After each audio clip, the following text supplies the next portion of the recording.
Hello, welcome back to our channel. This is Kavitha. ఈరోజు వీడియోలో శంకర్పాలిని ఏ విధంగా చేసుకునేదని చూపిస్తానండి. శంకర్పాలి బేకరీ స్టైల్లో రావాలంటే ఎక్కువ ఆయిల్ పట్టుకోకుండా క్రిస్పీగా టేస్ట్గా ఉండాలని చూపిస్తానండి. ఫుల్ డీటెయిల్స్ మీరు ఈ వీడియో ఎక్కడ స్కిప్ చేయకుండా చూస్తే నేను చెప్పే ప్రతి ప్రొసెసర్ ప్రతి స్టెప్ మీకు అర్థమవుతుందండి. ఇవి ఎయిర్ టైట్ కంటైనర్లో వేసి పెట్టుకుంటే 15 days అయినా నిల్వ ఉంటాయండి. ఈ స్నాక్స్ ఏమంటే తింటా ఉంటే అసలుకి స్టాప్ చేయబుద్ధి కాదండి, ఆ విధంగా ఉంటాయి టేస్ట్. అది లాంగ్ ప్రొసెసర్ క్రిస్పీగా రావాలంటే ఈ ప్రొసెసర్ ఫాలో చేయండి. ఇది 1 kgకి మైదా తీసుకుంటున్నానండి. 1 kg మైదా అంటే 5 glasses వస్తాయండి. పెద్ద గ్లాస్తో గ్లాస్ మెజర్మెంట్తో చూపిస్తున్నాను. ఈ విధంగా వేసుకొని జల్లడించుకోవాలండి. ఎందుకంటే మధ్యలో పురుగులు ఏమైనా ఉంటాయని జల్లడించుకోవాలి. 5 గ్లాసులు జల్లడించిన తర్వాత దానికి మెథడ్స్ చూపిస్తానండి. ఒక పెద్ద కడాయి తీసుకోవాలండి. దాంట్లో 1 గ్లాసు పాలు తీసుకోవాలి. అవి వేడివైనా కానీ పచ్చివైన పాలండి. నార్మల్ పాలు కానీ లేదా వేడి చేసిన పాలు కానీ ఏ పాలనే కానీ వేసి 1 పొంగు వచ్చేంత వరకు ఉడకనివ్వాలండి. తర్వాత స్టవ్ ఆఫ్ చేసి 1 గ్లాసు చక్కెర వేయాలి. గ్లాస్ చక్కెర ఈజీగా పడుతుందండి, మళ్ళీ తగ్గియకండి. తగ్గిస్తే చాలా చప్పగా అనిపిస్తుంది. ఇవి బాగా పాలు చక్కెర బాగా కరిగిన తర్వాత 1 గ్లాసు నెయ్యి పడుతుంది. 1 గ్లాసు నెయ్యి పడుతుందండి. 1 గ్లాసు నెయ్యి వేడితే ఏమవుతుందంటే ఇది 3/4 గ్లాసు ప్యూర్ హోమ్ మేడ్ నెయ్యి అండి. ఇది ఏది డాల్డా కాదు, ఆయిల్ కాదు, ప్యూర్ నెయ్యి అండి, ఇంట్లో చేసిన నెయ్యి. 1 గ్లాసు కూడా వేసుకోవచ్చు అండి. 1 గ్లాస్ వేస్తే ఏమవుతుందంటే శంకర్పాలి చాలా క్రిస్పీగా అవుతుంది, ప్లస్ ఆయిల్ కూడా చాలా అబ్జర్వ్ చేస్తుందండి. అందుకోసం నేను కొద్దిగా 1/4 అంతా కొద్దిగా తగ్గించుకొని నెయ్యి వేసుకుంటానండి. ఈక్వల్ వేసుకుంటే మాత్రం ఆయిల్ బాగా పడుతుందండి. ఈ విధంగా చక్కెర కరిగేంత వరకు బాగా కరిగించుకోవాలి, లేకపోతే అది కరకర అని ఉంటుందండి. అది బాగా చక్కెర కరిగిన తర్వాత పిండినంతా దాంట్లో బాళెంలో వేసుకొని బాగా కలుపుకోవాలండి.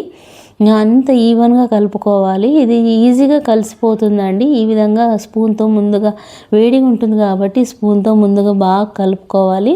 కలుపుకోయిన తర్వాత తిప్పుతూ కలపాలండి. ఉండలు లేకుండా బాగా కలుపుకోవాలండి. ఇది మనకి దీంట్లో కలపడం చాలా కష్టం అనిపిస్తుందండి. అందుకోసం మనకు కింద 1 ప్లేట్లో తీసుకొని బాగా నాదుకొని చిన్న పోర్షన్స్ చేసుకొని కలుపుకోవాలి. మనకు గిన్నెలో కలపడం కన్వీనియంట్ కాకపోతే ఈ విధంగా కింద ప్లేట్లో వేసుకొని బాగా కలుపుకోవాలండి. కలుపుకున్న తర్వాత చిన్న పోర్షన్స్ చేసుకోవాలి. మనకు 1 kgకు 5-6 పోర్షన్స్ అవుతాయండి. ఆ విధంగా చేసుకొని పెట్టుకోవాలి. 1 మందమటి కడాయిలో తీసుకొని దానికి డీప్ ఫ్రైకి కావాల్సినంత ఆయిల్ అంతా వేసుకోవాలండి. వేసుకున్న తర్వాత వేడయ్యే లోపల ఈ విధంగా మనము బాగా తిక్కుకోవాలండి. ఇది మైదా కాబట్టి తొందరగా పల్సగా కాదండి, టర్న్ చేసుకుంటూ బాగా తిప్పుకోవాలి. ఇది కొంచెం ప్రాసెస్ ఎక్కువేనండి. ఇది కొంచెం చాలా టైం పడుతుందండి తిక్కడానికి. 4 sides ఈక్వల్గా వచ్చేటట్టు తిక్కుకోవాలి. మిడిలో మందంగా ఉండి యువతల పల్సగా ఉంటే ఒక ఈవెన్గా ఫ్రై అవుతుందండి, అన్ని ఈవెన్గా ఉంటుంది. తిక్కుకోవాలి, ఈ విధంగా తిక్కుకోవాలండి బాగా ఎడ్జెస్ అంతా. తర్వాత మన ఈ మందం ఉంటే చాలండి. మళ్ళీ మందం ఉంటే లోపల సరిగా ఉడుకుతుందో లేదనే డౌట్ అండి. ఈ మందం చపాతీకినో కొంచెం మందం అండి. చపాతీకినో కొంచెం మందం చేసుకొని తర్వాత ఎడ్జెస్ కట్ చేసుకొని కట్టర్తో కట్ చేసుకొని తీసుకోవాలండి. తర్వాత మనకు కావలసిన షేప్లో ఏ షేప్కైనా వేసుకోవచ్చండి. ఈ విధంగా ఈవెన్గా వచ్చేటట్టు బాగా కట్ చేసుకోవాలి. కట్ చేసుకుంటే మనకు అన్ని శంకర్పాలీలు ఈవెన్గా వేగుతాయండి. ఆ విధంగా కట్ చేసుకోవాలి. మీ ఇష్టం అండి, స్క్వేర్గా అయినా కట్ చేసుకోవచ్చు. నేనైతే ట్రయాంగిల్ షేప్లో కట్ చేస్తున్నాను. మీకు ఏ షేప్లో కావాలంటే ఆ షేప్లో కట్ చేసుకోవాలండి. కట్ చేసిన తర్వాత మనం అంతా తీసుకొని 1 ప్లేట్లోకి వేసుకోవాలి. ఏ షేప్ కావాలంటే ఆ షేప్ తీసుకోవచ్చు అండి. ఇవన్నీ ఈజీగా తీసుకొని 1 ప్లేట్లోకి వేసి పెట్టుకోవాలండి. ఇవి ఈజీగా వస్తాయి కూడా తీయడం కూడా. తర్వాత ఇది అన్నీ తీసుకోవాలండి. తీసుకొని 1 ప్లేట్లో వేసి పెట్టుకోవాలి. ఈ విధంగా తీసుకోవాలి. అంత లోపల ఆయిల్ వేడైతుంటుందండి. మీడియం ఫ్లేమ్లో పెట్టుకొని వేయించుకోవాలండి. ఇది ఎందుకంటే హై ఫ్లేమ్లో పెడితే ఏమవుతుందంటే ఈ విధంగా తీసుకోవాలండి. మడతలు పడినా పర్లేదండి, ఆయిల్లో వేసిన తర్వాత అవి మామూలుగా నార్మల్గా అయిపోతాయి. ఈ విధంగా ఫటాఫట్ తీసేసుకోవాలండి. తీసుకున్న తర్వాత మనము ఆయిల్ వేడి చేసుకొని ఉంటాం కదా, అది మీడియం ఫ్లేమ్లో ఉండాలండి, హై ఫ్లేమ్లో ఉండకూడదు.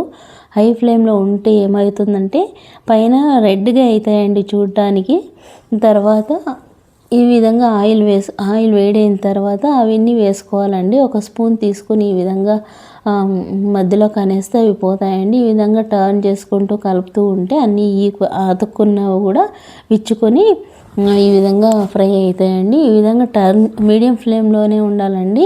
కలుపుతూ ఉంటే ఏమవుతుందంటే మనకు ఫ్రంట్ బ్యాక్ వెనకాల ముందు టర్న్ చేసుకుంటూ కలిస్తే ఎర్రగా గోల్డెన్ కలర్ వస్తుందండి. లేకపోతే ఒకే సైడు కింద సైడ్ రెడ్గా పైన వైట్గా అట్లా కనపడుతుంది. అట్లా కనపడుకోకుండా టర్న్ చేసుకుంటూ ఉంటే గోల్డెన్ కలర్ వస్తుందండి. గోల్డెన్ కలర్ వచ్చిన వెంటనే తీసేయాలండి. ఎందుకంటే అది చల్లారిన తర్వాత మళ్ళీ కలర్ కొద్దిగా చేంజ్ అవుతుందండి.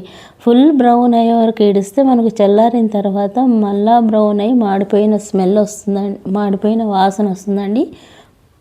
ఈ విధంగా ఈ గోల్డ్ కలర్ వచ్చేంత వరకు వేయించుకోవాలండి. చల్లారిన తర్వాత కొద్దిగా కలర్ చేంజ్ చేస్తుంది. ఈ విధంగా మనం ముద్దలు చేసి పెట్టుకొని ఉంటాం కదా, ఆ పోర్షన్ని ఒక ప్లేట్ పెట్టి కవర్ చేయాలండి. ఎందుకంటే అది డ్రై అయితే మనకు తిక్కడం చాలా కష్టమవుతుందండి.